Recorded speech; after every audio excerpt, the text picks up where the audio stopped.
Assalamualaikum warahmatullahi wabarakatuh. Perkenalkan, nama saya Joni Sajati Anugrah Pratama.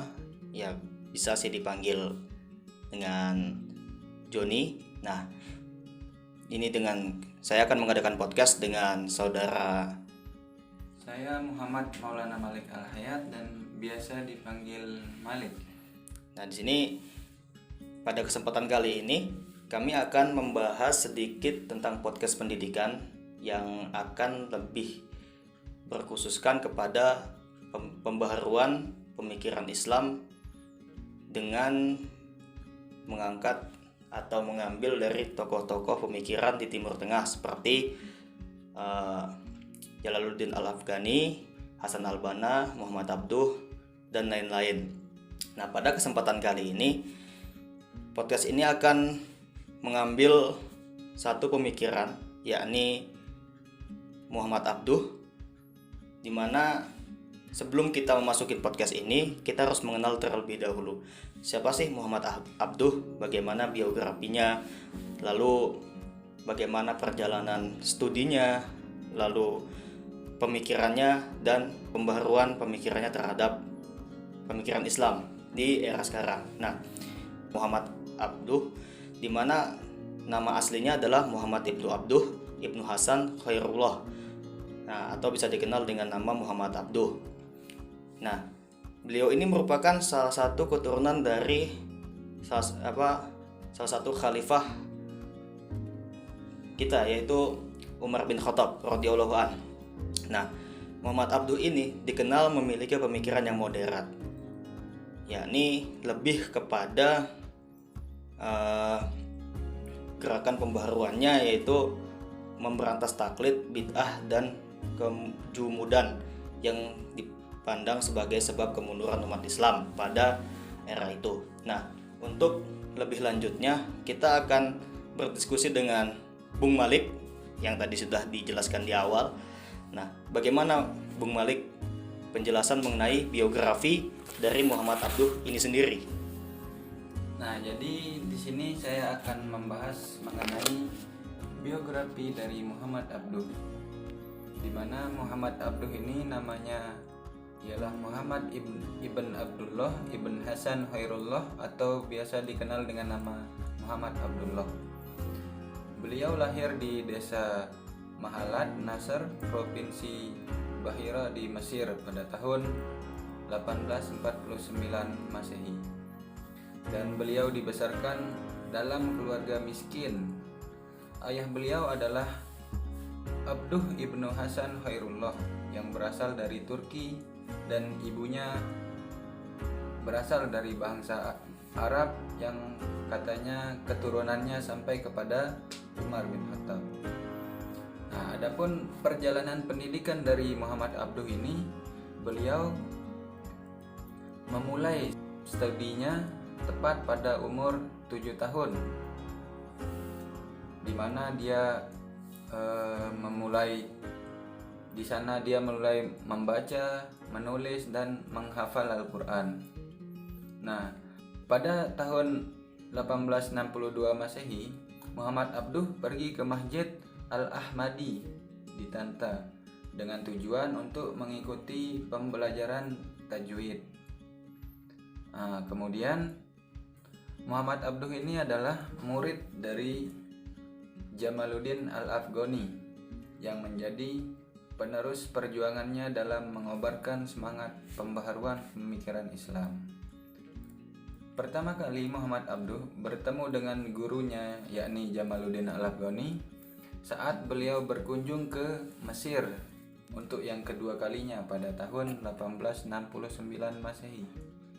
Pertemuan itu membuat Muhammad Abduh mendatangi dan mengikuti majelisnya dengan meninggalkan halaqah di Azhar yang ketika itu dia mempelajari tasawuf di sana. Dan Muhammad Abduh adalah seorang yang moderat seperti yang telah dijelaskan tadi sebelumnya di pendahuluan. Muhammad Abduh ini lebih banyak memusatkan perhatiannya pada bidang pendidikan dan pendekatan kultural daripada kegiatan politis.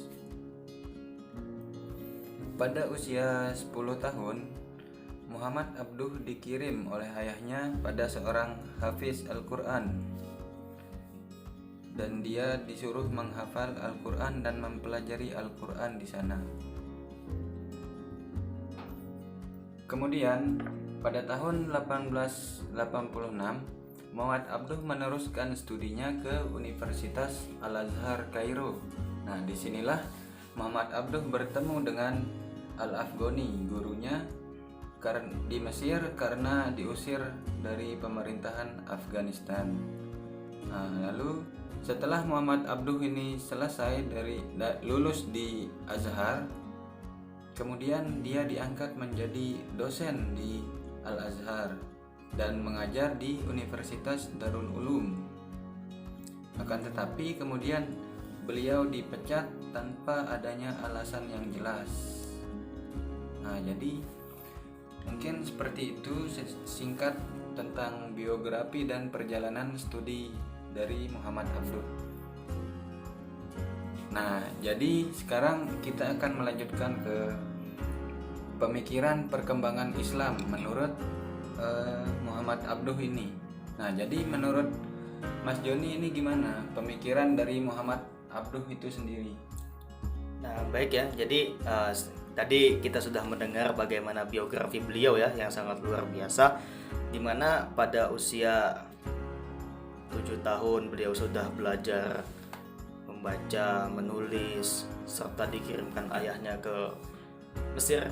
Nah, pada usia 23 tahun ini beliau menemukan salah satu tokoh pemikiran Islam yang sangat hebat juga ya, Jalaluddin Al-Afghani, di mana beliau bertemu pada usia 23 tahun dan belajar mengenai tata negara, filsafat, dan perjuangan melawan kolonialisme. Nah, untuk pemikirannya sendiri ini ada sedikit perbedaan atau sangat berbeda mungkin dengan Jalaluddin Al-Afghani, di mana pemikirannya Muhammad Abduh ini, nah untuk pemikirannya ini sendiri mungkin sangat berbeda dengan pemikirannya Jamaluddin Al-Afghani, di mana pemikirannya Muhammad Abduh ini lebih kepada pemikiran moderat. Nah, di mana pemikirannya Jamaluddin Al-Afghani ini, yang gurunya Muhammad Abduh ini, itu seorang revolusioner dan menempuh pendekatan politik. Sedangkan Muhammad Abduh tadi adalah seorang yang moderat.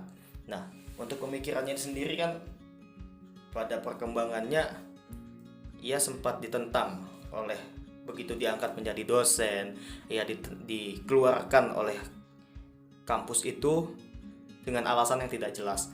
Lalu setahun kemudian, setelah dipecat tanpa alasan di Universitas Darul Ulum pada tahun 1879, ia diangkat menjadi pemimpin redaksi sebuah majalah resmi pemerintah, yang pada saat itu juga terjadi pergantian pemerintahan. Nah, jadi alasan dia yang tidak jelas itu mungkin ada keterlibatan dengan politik, di mana pemberontakan Arabi Pasha pada tahun 1882. Muhammad Abduh diusir pemerintah dan pergi ke Lebanon. Nah, di sanalah ia mendapatkan undangan dari Jamaluddin Al-Afghani untuk bergabung dengan gurunya di Perancis. Di Perancis ini, guru dan murid itu kemudian membentuk organisasi Al-Urwatul Wusqa dan menerbitkan majalah dengan nama yang sama. Nah, dalam melancarkan gerakan pembaharuannya, Muhammad Abduh bersama seorang pengikutnya, Muhammad Rashid Ridho. Nah, kita juga mengenal ya Muhammad Rashid Ridho ini ya Bung Malik, seperti yang kita ketahui bahwasanya beliau ini juga salah satu tokoh pembaharuan Islam. Nah, yang melegenda. Nah, jadi ini menarik ya, soalnya Jamaluddin Al-Afghani, Muhammad Abduh, serta Muhammad Rashid Ridho ini tiga-tiganya merupakan salah satu tokoh pembaruan Islam. Dan dua orang ini, Muhammad Abduh dan Muhammad Rashid Ridho, menerbitkan majalah Al-Manar. Majalah itulah yang menjadi corong gerakan pembaruan Islam Muhammad Abduh dan muridnya Muhammad Rashid Ridho. Nah, jadi di sini salah satu tujuan pokok gerakan pembaharuan Muhammad Abduh ialah pemberantas taklid. Nah, yang dimaksud taklid ini bagaimana Bung Malik? Nah, jadinya Muhammad Abduh ini ingin memberantas tentang taklid yang ada pada ketika itu. Nah, jadi taklid di sini adalah mengikuti sesuatu tanpa adanya dalil atau landasan yang pasti akan hal tersebut. Jadinya Muhammad Abduh ini tidak menginginkan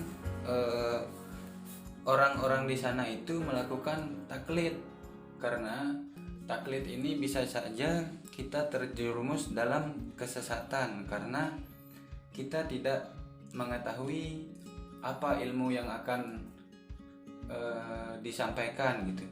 Oh, jadi Bung Malik ini apa ya? Taklid ini berarti lebih kepada ikut-ikutan di proses tentang akidahnya atau masyarakatnya, atau tentang sosial. Bagaimana Bung Malik ini? Mungkin taklid ini lebih kepada akidah sih kayaknya. Lebih seperti itu ya. Karena kan kalau kita berakidah, kita tidak boleh ngikut-ngikut tanpa adanya dalil yang pasti gitu, yang sudah ada. Jadinya kalau kita mengikut, nanti yang kita ikutin itu sesat, jadinya kita juga ikut sesat gitu. Selain memberantas taklid yaitu bid'ah, oke, kita ketahui sendiri bid'ah yaitu suatu hal yang baru. Nah, tapi di sini bid'ah ini kenapa Muhammad Abduh memberantas bid'ah? Maksudnya bid'ah, mungkin bid'ah dalam hal ritualitas beragama seperti itu ya. Nah, terus kejumudan yang dipandang sebagai sebab kemunduran umat Islam pada masa itu. Nah, jadi karena ini Muhammad Abduh ini dan Muhammad Rasul Ridho ini menekankan keharusan melakukan ijtihad untuk melakukan interpretasi baru terhadap Al-Quran dan Al-Hadis, khususnya tentang soal-soal kemasyarakatan. Nah, ini berdasarkan apa? Berdasarkan Quran surat 13 ayat 11 yang menyatakan Allah tidak akan mengubah nasib suatu kaum sebelum kaum itu mengubah nasibnya sendiri. Nah, ini bagaimana tanggapannya Bung Malik mengenai keharusan melakukan ijtihad untuk melakukan interpretasi baru terhadap Al-Quran dan Hadis, khususnya tentang soal-soal kemasyarakatan? Nah, jadi Muhammad Abduh di sini melihat karena kemungkinan pada saat itu umat Islam itu lagi mengalami kemunduran atau kemerosotan. Nah, oleh karena itu Muhammad Abduh sendiri melakukan reformasi dan pembaharuan politik sekaligus membebaskan dunia Islam dari penjajahan dan dominasi dari Barat itu sendiri. Mungkin itu seperti itu, dan dengan adanya pembaharuan di bidang pendidikan yang tadi dia menentang bid'ah kan, maksud bid'ah ini jadi tidak semerta-merta bid'ah ini tentang masalah kesesatan seperti yang kita dengar al-bid'ah ad-dolalah. Nah, semua yang pembaharuan baru itu adalah kesesatan. Tidak seperti itu maksudnya. Di sini karena Muhammad Abduh ini lebih kepada pemikiran pembaharuan yang modern, beliau mereformasi di sistem pendidikan yang lebih mungkin Barat pada masa itu lebih mendominasi tentang sains. Nah, di sini Muhammad Abduh menilai bahwasanya sistem seperti ini bagus. Nah, jadi ingin merubah pola pikir yang menganggap itu bid'ah, di mana masyarakat Islam menganggap itu bid'ah. Nah, selain itu juga melakukan pembaharuan politik.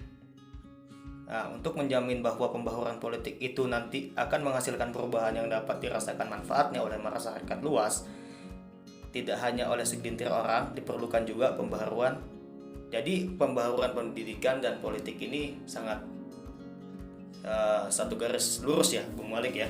Nah, jadi kita bisa merubah itu dari tadi itu dengan melakukan ijtihad, tidak melulu semua bid'ah sesat seperti itu Bung Malik ya. Nah, untuk usaha-usaha pendidikannya menurutnya perlu diarahkan untuk mencintai diri sendiri, masyarakat dan negara.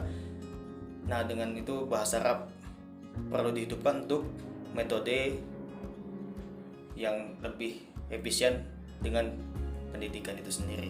Nah, selain mungkin ini podcast pendidikan yang simple lah dari kami berdua, dari saya Joni Sajati dan saudara saya Muhammad Maulana Malik Al-Hayat. Nah, jadi mungkin pada intinya pembaruan pemikiran yang dilakukan oleh Muhammad Abduh ini ketika beliau melihat ada kemunduran dari umat Islam pada saat itu, oleh karenanya dia mereformasi atau memperbarui pemikiran umat Islam ketika itu dalam hal pendidikan, karena mungkin ketika itu pendidikan di sana di barat khususnya ya kurang gitu.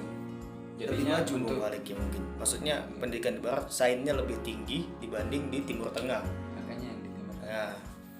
Nah, jadi karena kemunduran umat Islam di sana, jadinya Muhammad Abduh ini beliau ingin supaya Islam itu terus berkembang gitu, yang dimana dia harus mempelajari pendidikan terlebih dahulu gitu. Nah, mungkin sekian podcast kami pada kesempatan kali ini. Kurang lebihnya kami mohon maaf bila ada satu kesalahan penyebutan nama atau kesalahan kata atau mohon dimaklumi. Billahi taufiq wal hidayah. Saya Joni Sajati dan Muhammad Malik Al-Hayat undur diri. Wassalamualaikum warahmatullahi wabarakatuh.